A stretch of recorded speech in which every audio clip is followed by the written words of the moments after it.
Hi, everyone, and thank you for waking up with us on this Thursday morning. I'm Jordan Schreier here with Lisa Bedell, and we're just getting started with your news and weather to the top of the hour to help you plan your day. And we start with a breaking news alert this morning. A suspected hit-and-run driver is in jail after a crash that injured one person. Grand Forks police were dispatched to 700 First Avenue North around 2:30 this morning. Police say the car hit a man before it took off. The victim told police that the car was possibly a tan Honda Civic driven by a man, and police were able to later find and arrest him. The suspect is identified as 36-year-old Frederick Glyndon. He was arrested for DUI. He was charged as well with reckless endangerment and leaving the scene of an accident involving injury. Friends and family say they can't get any closure until the driver who killed a 21-year-old Wahpeton man is arrested.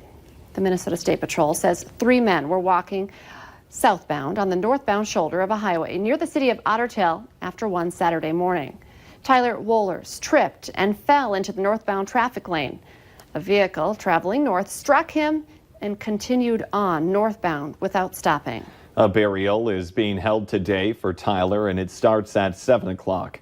Friends say Tyler was a team player who loved hockey. Witnesses to that crash say the car was similar to a Chevy Cavalier. They say it was either white or silver. Troopers say the car will have front end damage and likely a fluid leak. And a lot of these types of crashes too, it's really contingent upon just getting that break, that lead, a tip that might come in and help us out. So we're still, looking for that information.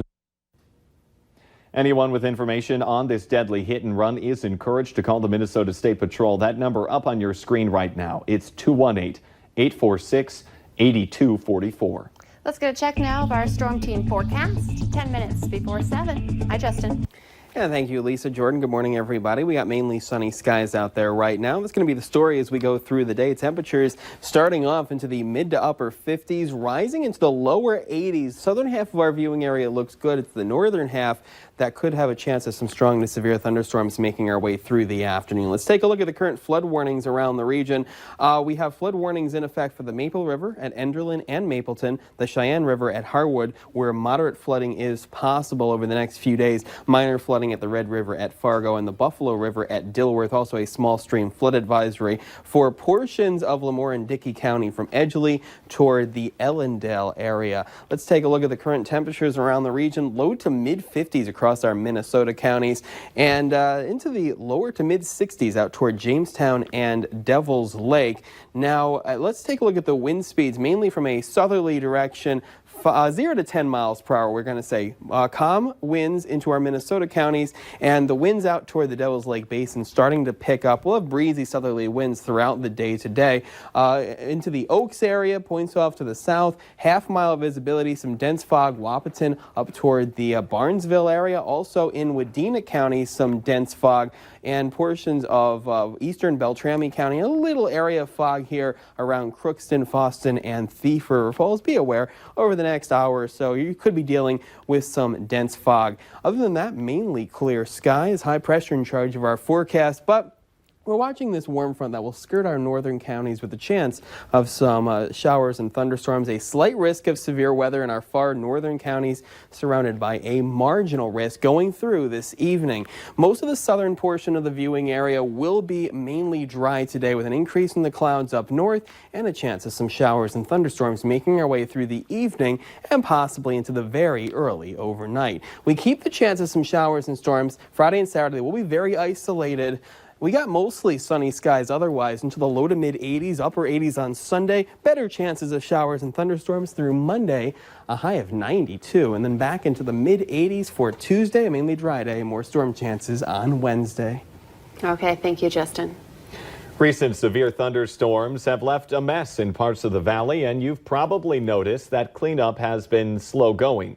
Valley News Live sat down with those in charge to know why this is taking so long. They say since late June, there's been a high demand in cleanup after we've seen almost endless severe weather roll through. The mess left behind is starting to pile up, which will take a while to completely clean up. Remember, if you would like to do it yourself, you can bring it to the City of Fargo's landfill free of charge. And speaking of severe weather, if a tornado has been spotted or indicated by weather radar, you need to seek shelter immediately.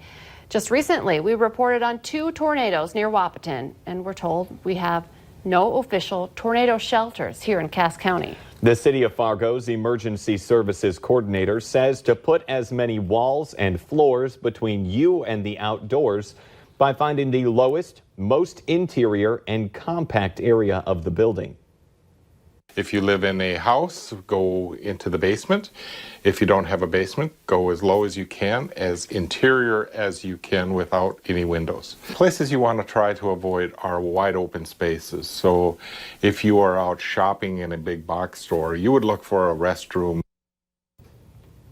For apartment buildings, interior hallways, a laundry room, or underground parking lot would be good. Other than that, a bathroom is your next best bet. New this morning, the sound of a loud crash startled some people in a West Fargo neighborhood. It happened around 9 last night on the 800 block of 40th Avenue West. Officers say someone driving a truck swerved and crashed into a light pole, knocking it over.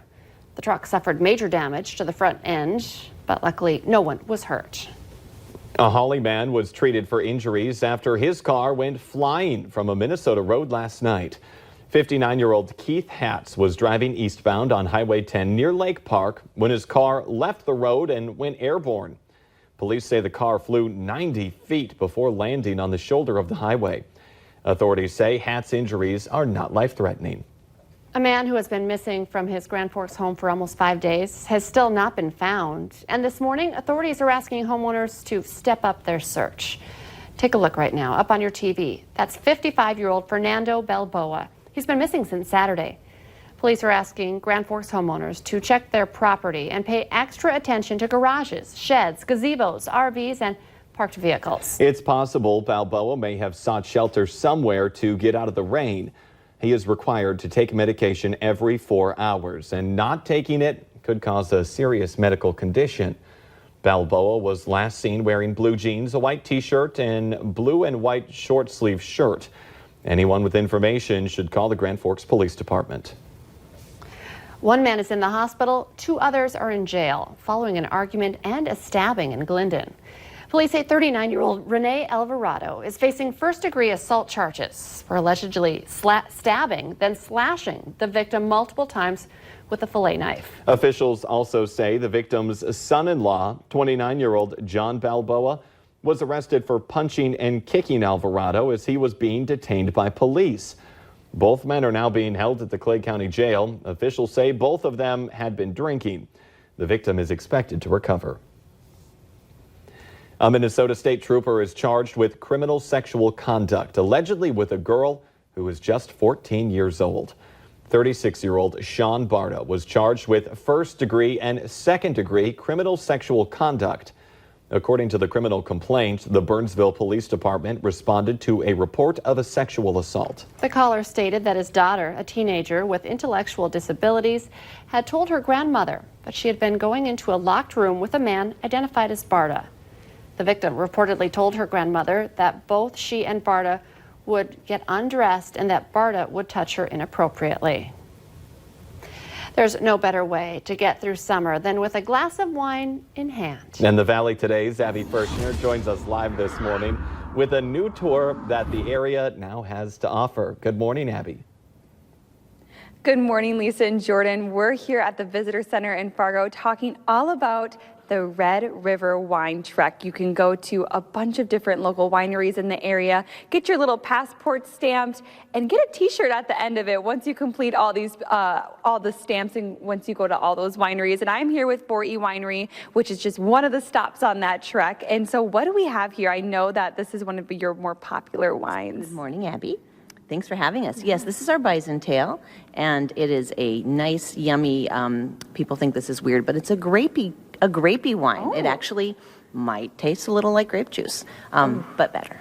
Oh yeah, anything that tastes like juice that's wine, I'm like sold. Yeah, exactly. But what other wines do you have to offer once people come to your winery for that trek? Well, I think we've got about 12 wines now that we're offering for tasting. anywhere from, we have grape wines, we have fruit wines. Our rhubarb is awesome this year, yes. We're really excited about a new wine that we have this year called Prairie Breeze, and that is a yummy blend of three white grapes actually. Wow. And it's been real popular. And so are all of these grapes from your winery? They're on your location? We do have an estate. Our estate Frontenac is made from grapes that we grow right on the property. Unfortunately, we don't have enough room or time to do all of our growing, so we get our grapes as locally as possible, mostly from within 150 miles. Wow. So why did you want to be a part of the trek? I know this is something kind of fun that we're trying out this year. Oh, it's been so much fun. It's been great to collaborate with the other wineries, meaderies, and cideries. We had some pre-season meetings. It's just a lot of fun. And then when we rolled out that card, it's just great to see the excitement in people's eyes as they come running in the door. I want my stamp. I want my stamp. So it's been a great way to get new people out. I guess apparently not everybody knows there's wineries in North Dakota. There are, and there's so many, as we can see. And so you're going to want to come out to the visitor center, grab your passport, and start making that trek. There is like 8 different ones, so maybe split it up for a couple weekends. Maybe not try to do all 8 in one day, but I mean, more power to you if you can. Well, I think you could be a challenge for yourself if you wanted to. But anyway, that Bison Tail wine is my personal favorite local wine. It's delicious. So you have to recommend that one.